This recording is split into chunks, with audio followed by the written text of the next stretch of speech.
Rosehips, and more rosehips. We are out collecting some rosehips in our driveway.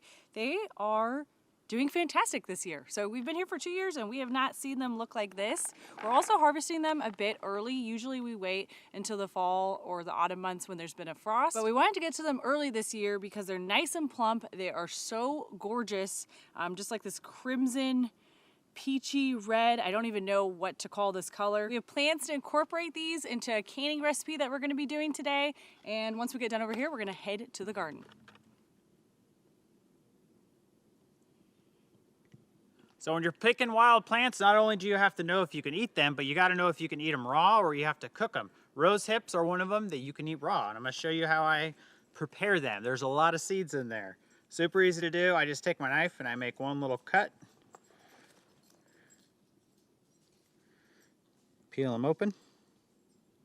Oh, this one's juicy. Scrape all the seeds out. I think they taste pretty good. When you cook them, you get more of a tomato flavor. Right now, almost tastes like a really bad apple or something that hasn't ripened all the way.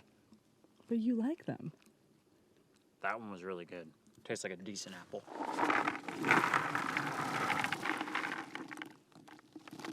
It's time to harvest our rhubarb, which I am very thrilled about. We've been growing it for about 5 years and we have never harvested any of the stalks. And that may be a little bit surprising, but I was a little bit misinformed about when you could harvest from it. I thought the plant had to mature for a few years before you pulled stalks.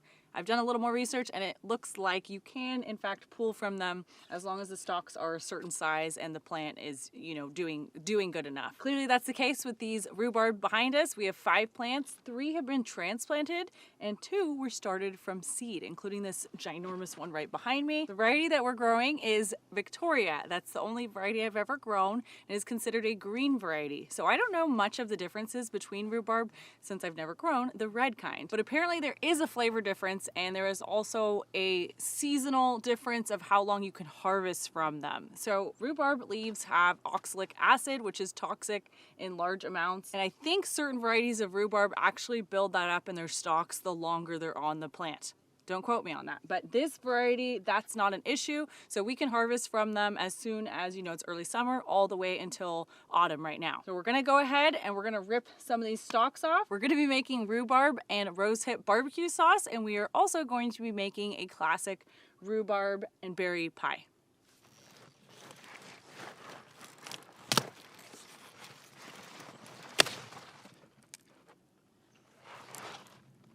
That is intense. There it is, our first harvest of rhubarb. I thought it looked more like celery, but it's thicker, it's hard. I mean, look at that thing. Absolutely massive. Especially that leaf, he may be a little old. I thought this one was supposed to be good raw. Well, yeah, but maybe when they're more delicate?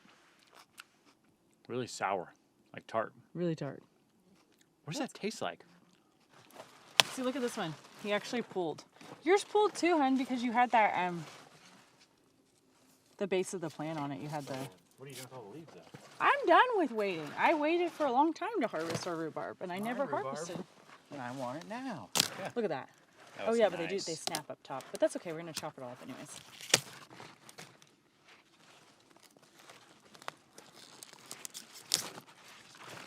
Like a thick celery stalk. Do you think it's related to celery? Yeah, it has to be. I would think it's related to beets. Some in the winter? Yeah. Okay, so why don't we save like 3? Well, it's safe to say we got quite a bit harvested, and we were trying to pull these stalks off rather than cut them. They say that's what you're supposed to do to promote more growth. I've got over 1 gallon set aside for the barbecue sauce, and I've got some set aside for the pie. Earlier, I couldn't resist but pick some of the pumpkin berries that we have. They tend to grow in the same areas as the rose hips. They like a little more shade and like wooded areas, foresty. And they get their name because they actually look like a pumpkin. Every once in a while you'll find one that just looks remarkably like that. Typically, they're not that tasty of a berry, but they just looked really, they were calling me this year, they looked really plump and useful for this recipe that we're making. I was thinking they could add some volume. Once I get everything cleaned, we're gonna be getting it in the pot and cooking. Because we can always cook anything off, any sort of moisture.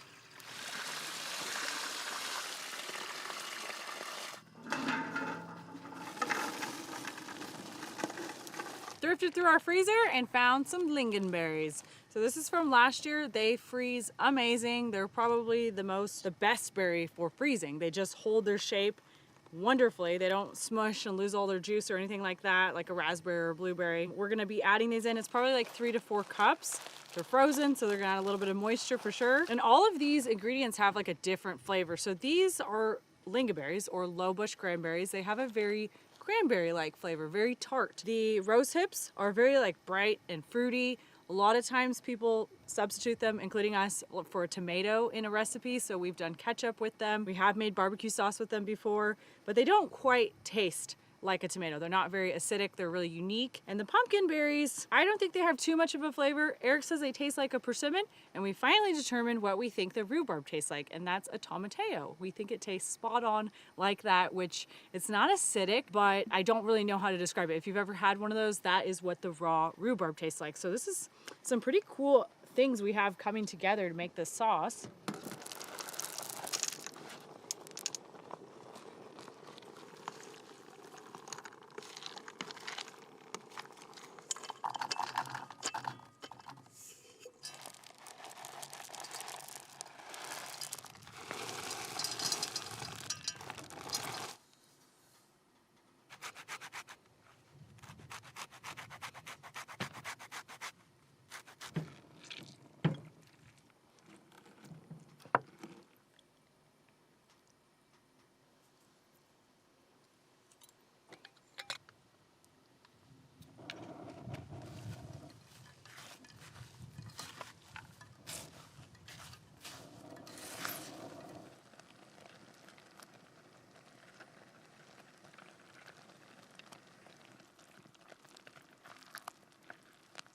The barbecue mixture has had some time to cook, and we're letting it cool down now before straining it. And we're moving on to our berry pie. We've got the filling going. We're working on the dough. And we're gonna be using 2.5 cups of all-purpose flour. We're gonna add a little kosher salt, just like a sprinkle. And sugar. I'm probably gonna add about a tablespoon of that.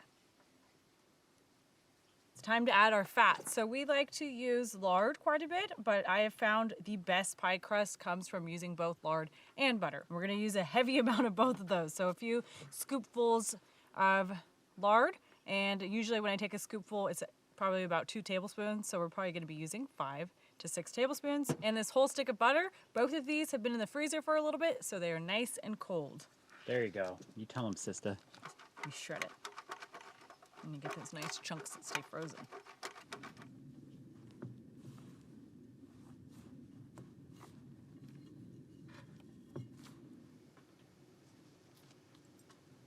So that's the consistency that I am looking for. I'm gonna add the water now. And you just wanna add enough until it comes together. This is pretty cold well water. Probably added 6 tablespoons. It seems like that's about the right amount. Splash, like tiny. Yeah, that's pretty good. Okay, maybe you think a little more? Okay, we're gonna return this to the fridge for now and make sure it stays cool. Eat some. So good. To the fridge. Sugar and barbecue sauce? Oh yeah, you kidding me? Brown sugar, right? Oh, but not normal sugar? That's what you'll put in there, yeah. Not cane sugar.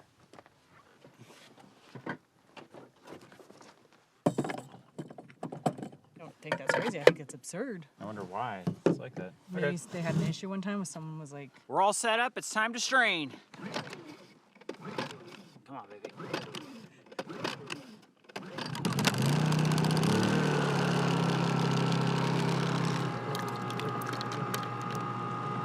So it does. That's crazy how many seeds come out.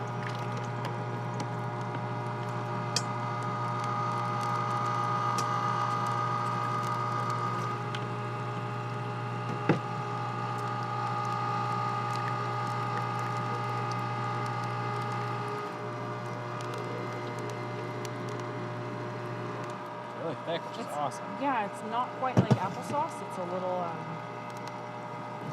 it's more like tomato paste, kind of, tomato paste. You got them through again? Okay. See. Yeah, I usually run them through twice. Oh yeah, it's getting more. These are huge seeds coming out of Told ya. the rose hips. This is like a total spring-operated system here. Scary, yeah.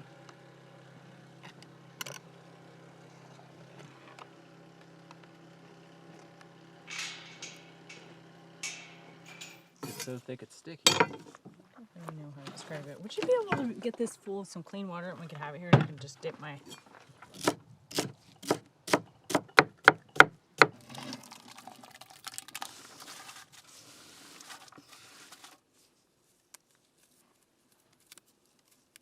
All right, it's the fun stuff now. We get to actually make our barbecue sauce. So we've got the meaty base. It looks really good, all that stuff that we strained. Definitely has a really thick consistency to it. And we are adding some of our garlic now. We pulled our garlic early because there was only about 6 cloves to pull, or 6 bulbs to pull. And we planted about 4 pounds, but it didn't overwinter very well, or barely at all. And it's okay that we're gonna be using immature garlic in here. We're blending everything anyways. We've got some celery, onions, and a bunch of herbs. Oh wow, that guy's moving.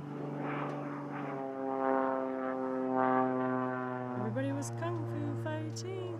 Wah, wah. And when we think of barbecue, we think like smoky, right? Vinegar. So we have to add vinegars.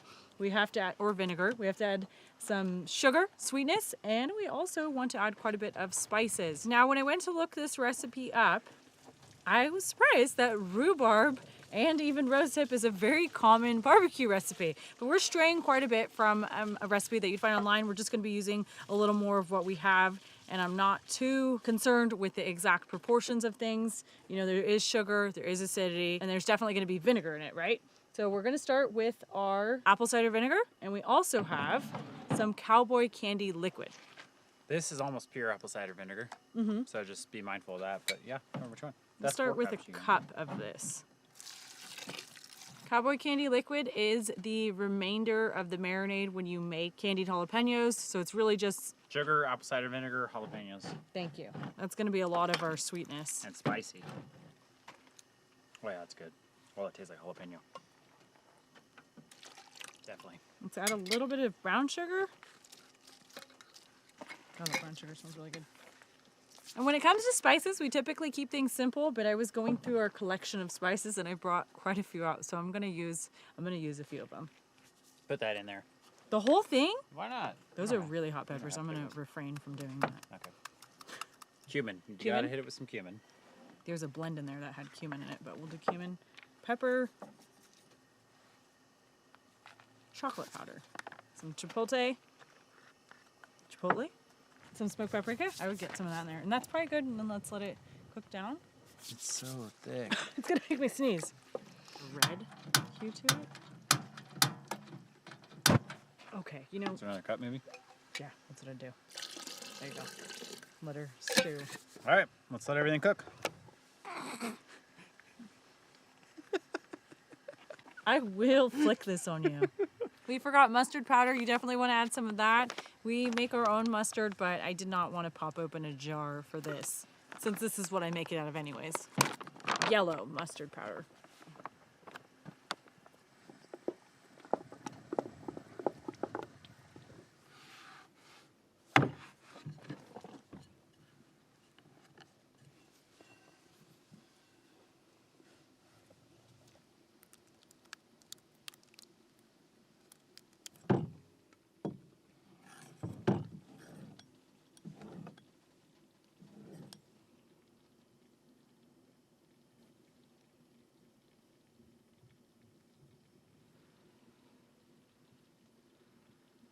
We're doing our lattice work on the pie, and we're practicing restraint tonight. We're gonna be cooking this, and then we're waiting to eat it until tomorrow, once it's chilled.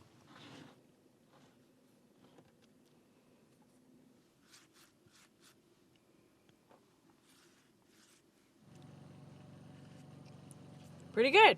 It's got some heat to it, and it definitely tastes quite a bit like the spices, so let's see what it tastes like once I blend everything up. I'm gonna get this immersion blender plugged in here. We're just gonna hit it a little bit and get those chunks out of there. I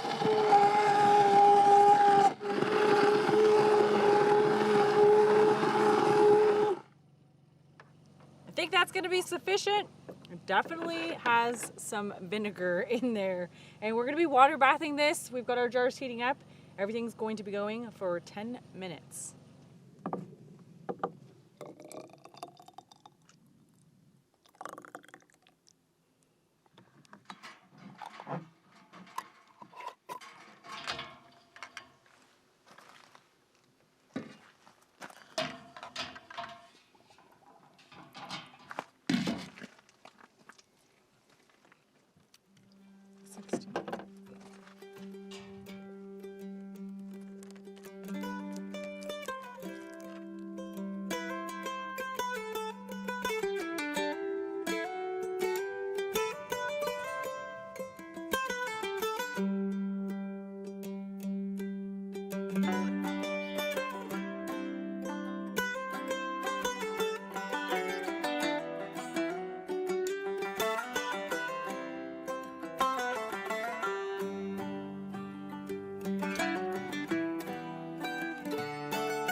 Good morning, another day of garden work out here. We woke up to a frost today. I wasn't quite expecting that. I was a little taken aback when I checked the phone this morning and it said 30 degrees. I didn't quite believe it until I popped up outside and made my way over to the garden, and there was a lot of frost out here, like straight up actual ice on the plants. Only said it was gonna be 40 degrees last night, but you really never know what's gonna happen. And we just had a frost about 2 weeks ago. Didn't really expect this one so soon. It's August 14th. Definitely did a little bit of damage out here. We were hoping to harvest some of the more tender herbs, basil specifically, yesterday, but we ended up doing like a bunch of chores around here and postponed this out here by one day. This is just a reminder, we really need to get our butts into gear and get some stuff taken care of out here, because I imagine we just don't have much more time and things are going to be shutting down very soon.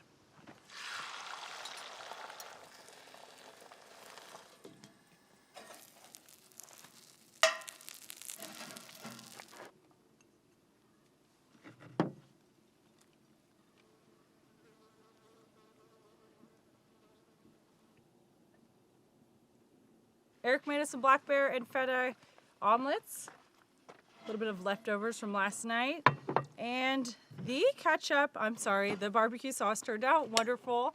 I'm gonna call it ketchup because it pretty much tastes a lot like when we've made ketchup in the past. For some reason I thought it may taste a little different with the rhubarb, but it doesn't. It doesn't taste sour at all. It tastes honestly much like a fancy ketchup or like ketchup with pizzazz. It does have a very thick consistency, very like goop-like, really, what would you say, baby food? Like really thick. A lot of times we'll can stuff, not a lot of times, but every once in a while you'll can something. It doesn't turn out just like you want. It's a little thin maybe. Yeah. But that turned out really thick and awesome, like Similar ketchup. to something you'd buy in the store. Yeah. It's probably the best one we've ever made. For sure. And I think that was the rhubarb is what we're thinking. So we've got a lot of them. 14, let's see, 1, 2, 3, 4, 17. 17 jars. I'm looking forward to it. This is awesome. I thought it was amazing last night, but I don't think I got enough ketchup. Yeah, ketchup's killer. Want to make a prediction on the first snow? I don't remember when it was last year. Wasn't it by late September we had snow on the ground and it stayed? September 17th, I think it'll snow. The first thing we're working on is pulling off some of the leaves on our Brussels plants or our Brussels sprout plants, and we're doing that to encourage bulb growth. So it's pretty simple. You just grab them and usually you can just rip them. You can see all of the sprouts growing up the stalk. We're gonna go all the way up to pretty much close to the top. And these can stay in the garden until it gets really cold. They do get tougher to do towards the top, so I just kind of twist those.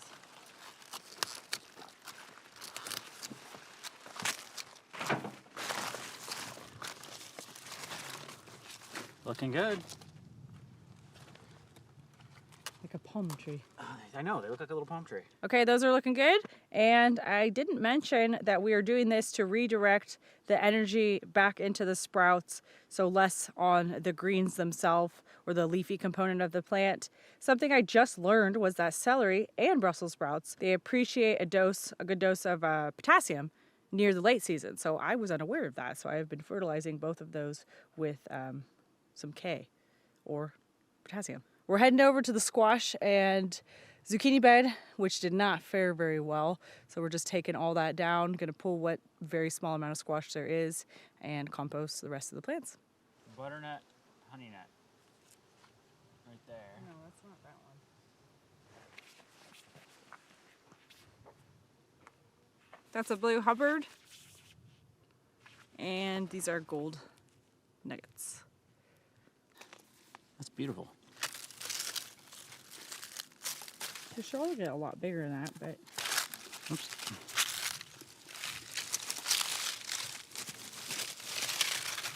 won't be entering the contest this year, huh? No.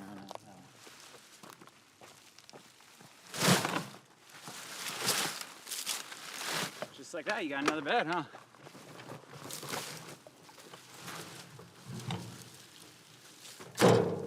This onion did really well. I thought it was a red onion, but it's a blush. We've grown it before, but not this exact variety. See, didn't that do pretty well? It might grow in the greenhouse, though.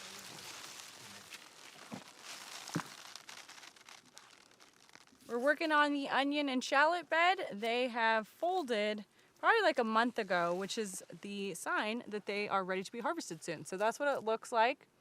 They'll fold over. I've seen people manually do that, but that just doesn't work for me. Either they're gonna do it on their own or they're not. If they continue to grow, they won't really create this seal that's good for storage. But in our case, a lot of them or all of them are doing it on their own, which is awesome.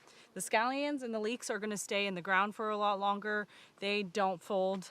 And these are like the biggest green onions we've ever grown. I don't know why they're so big. We're gonna be eating these, a few of these later for dinner. But look at this.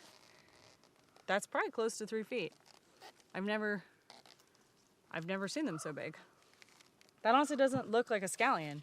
Yeah, all in all, the onions, shallots, the leeks are a little small, but the green onions, everything did really well this year.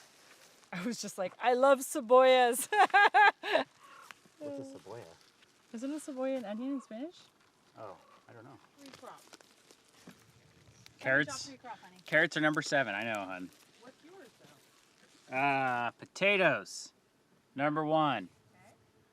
Okay. Number 2 would probably be carrots. Then probably onions. Onions is 3. Instead of red onion. I'm loving it.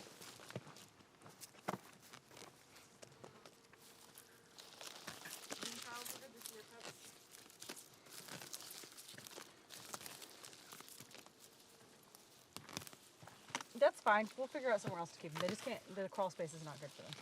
It's too high in moisture.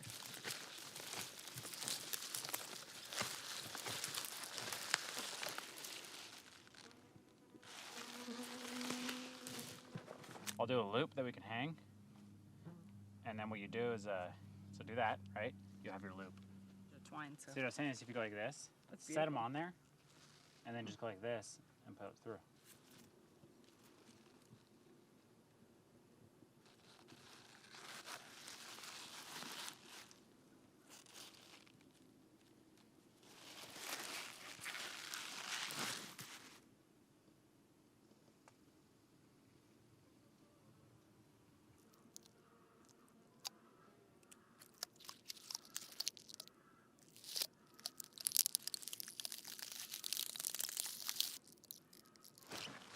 Good amount. I'll tell you that. Remember, we can hang, look, Double see them how up. long this is? Yeah. We can double them up. Look Oh, at that. there we go. There we go. Onions.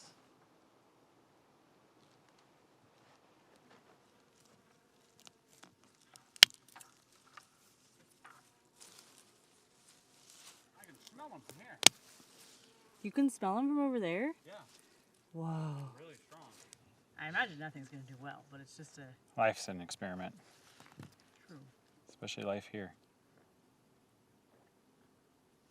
I really respect and understand that Quaking aspen. That smell, but it's like sticky wood. Sticky, yeah. No! It's close.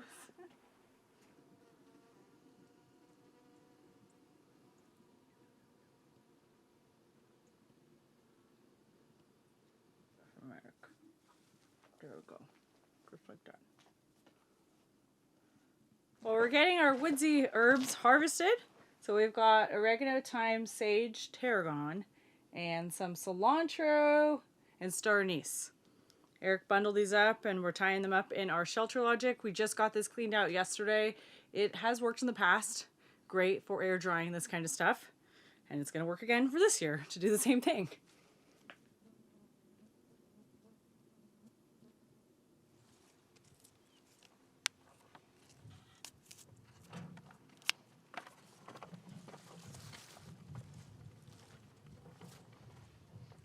Well, the mint got a little bit frostbitten, but we are still harvesting it. This is our biggest mint harvest, and we're just drying them, going to be drying them for tea, and then we're working on some lemon balm next.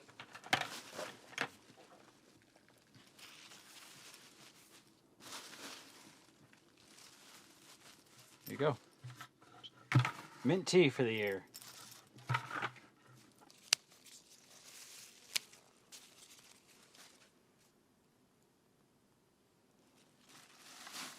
pretty neat. We're gonna be able to save some of our own flower seed this year. I've done it before with French marigold and borage, but really nothing else. So we had a very nice, dry, hot summer, and a lot of the flowers made seeds, and they are already drying out. So pretty cool. This is a bachelor button, and then this is calendula.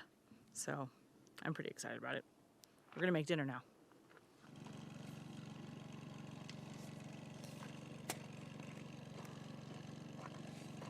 Having a meal tonight that I've been looking forward to since the wintertime. We are going to be making some tacos with caribou heart, homemade tortillas, and then we are going to use homemade fermented hot sauce. So this has been going for, what, about a week and a half? Yeah, close to 2 weeks. Peppers, onion, cilantro, bell pepper, I think, in there. A lot of good stuff, a lot of spicy stuff. It's fizzing, and we're gonna finish it off. We're gonna be blending it. We're gonna start with draining all the liquid out, and then we'll just blend the peppers and see what that gives us. Peppers. This looks so good.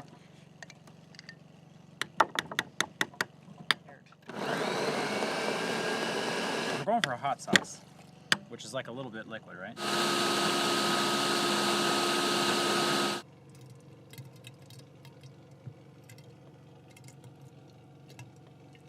Looks like salsa, but it tastes like hot sauce. This stuff is hot.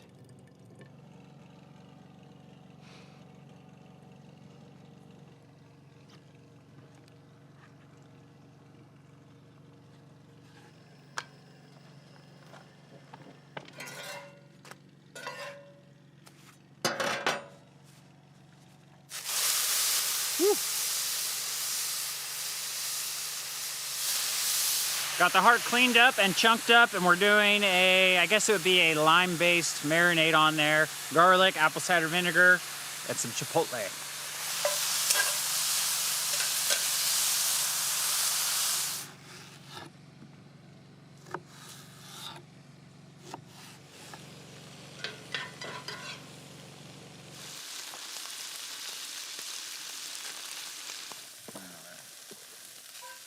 That's really good. Those are good.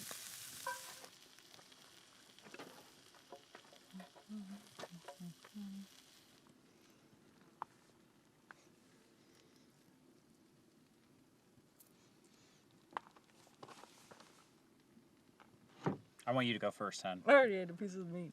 What? I just You gotta get the full effect. This is that's how you eat a carne asada taco. With the onion, a little salsa verde. This isn't carne asada, but hey, we'll pretend. Here. Cheers. That meat is really good. Like, Whoa. really good. Oh, that hot sauce. Man, that's good. All I got was the flavor of the tortilla and the meat, which are 10 out of 10. It's one of the best tacos I've ever had. What's going on there, too? It's part of the fun. You gotta bite them. I tried to. Best taco I ever had. It's delish. And guess what? We probably have enough for one more each. That hot sauce is good. It's kind of like a salsa verde almost. I agree. It tastes like a green salsa.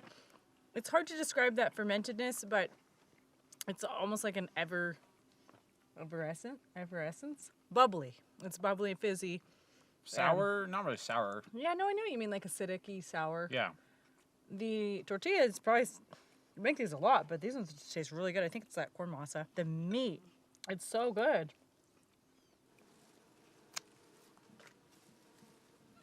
They're actually kind of flowering already.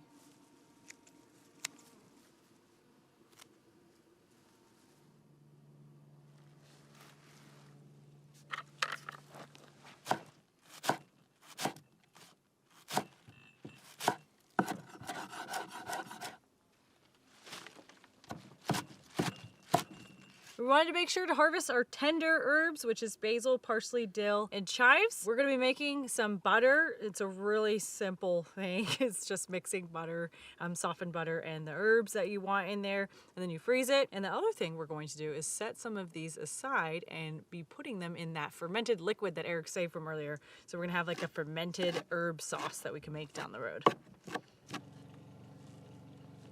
we'll give that a go. Let's get it.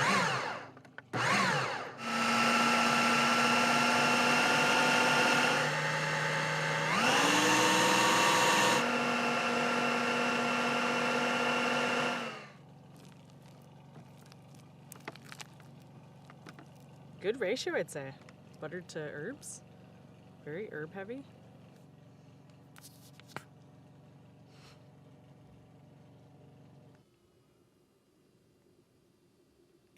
Now what we've been waiting for is we're going to eat our delicious pie. But first we have to get cleaned up. This was very messy.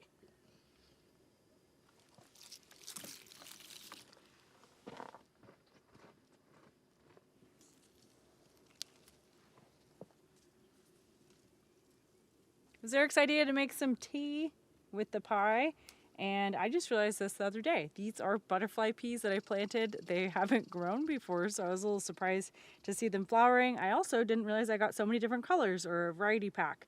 And butterfly peas are awesome for many reasons, but the reason I like them the most is the color of the water that they change. So usually it's like a blue from a pretty violet colored pea, but we have different colors, so I'm not really sure what's gonna happen here. Oh my, do you smell them? Like lipstick or something. Like, you should smell that.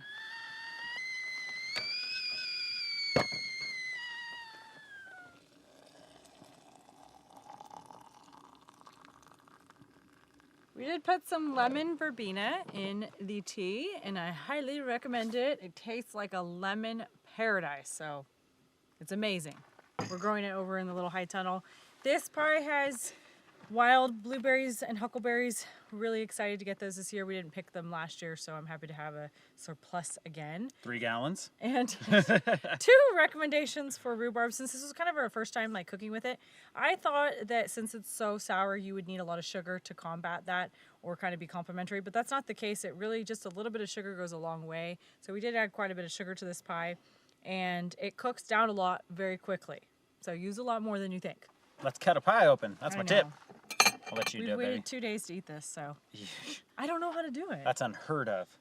It's very, I think it's thick, so I It's don't think we very have to thick. worry about that. It's a very gorgeous color. That ain't half bad for the first slice. No. This is the perfect summer afternoon with a strong presence of fall nearby to have pie. And we're kind of celebrating a few things we have going on in our life right now. We did want to let you guys know, since you follow along for our journey and what's going on in our life, that we were able to go back to our old property, clean it up, and place it for sale. And we actually sold it very recently ago, not that long ago, which is just something we're super excited about. We knew we needed to let go of that part of our life. It just took us a very long time. As you know, many of you asked us. So we're done there, and we have moved on completely to here. All our energy can go here. And we're having a great time here. It was really hard to leave this place and go back there and get it fixed up to put it for sale. Arielle and I, whenever we sell anything, we like to make sure it's in good condition and we fix it up and it's better than when we got there. But we were there for 8 days of just non-stop hard work.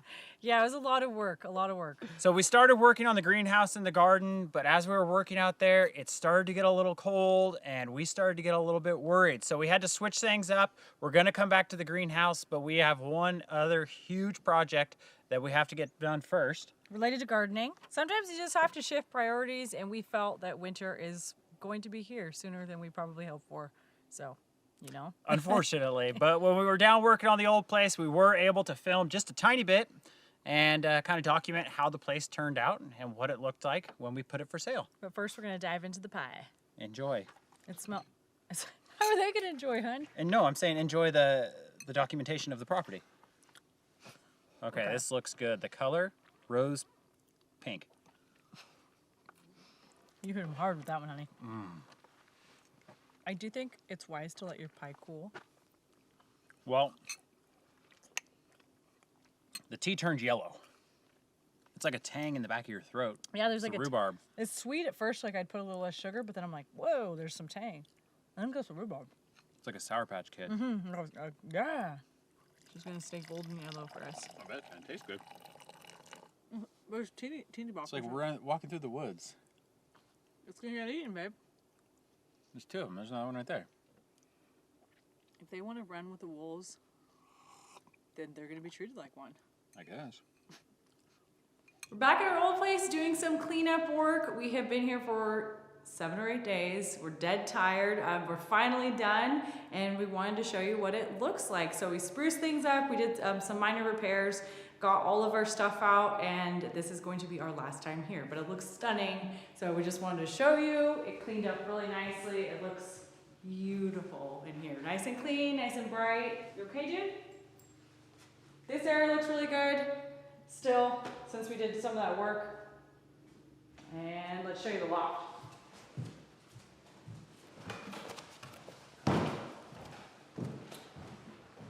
So there's really not much up here, pretty similar to when we moved in. We wanted to leave it pretty much the same way. It's just a lot brighter. I kind of wish we did this before we even got settled here because it is so just clean and beautiful. We used about 5 gallons of polar bear white paint, so that was probably one of the hardest things that we did at this property. It took a full 2 days. The fan's all clean.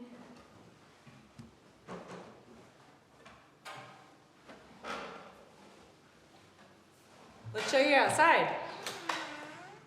So Eric and I were here for about 5 years. We did put in quite a few structures. We decided to leave the woodshed and the connex with the lean-tos, but no other structures are here. We pretty much were just kind of like trying to keep in mind the next person and trying to be realistic. Some of the things we had here were not practical if no one's here to maintain the home. So I think it looks awesome. Lots of space now, and the house paint still looks really good from 2 years ago when we painted it. It looks awesome.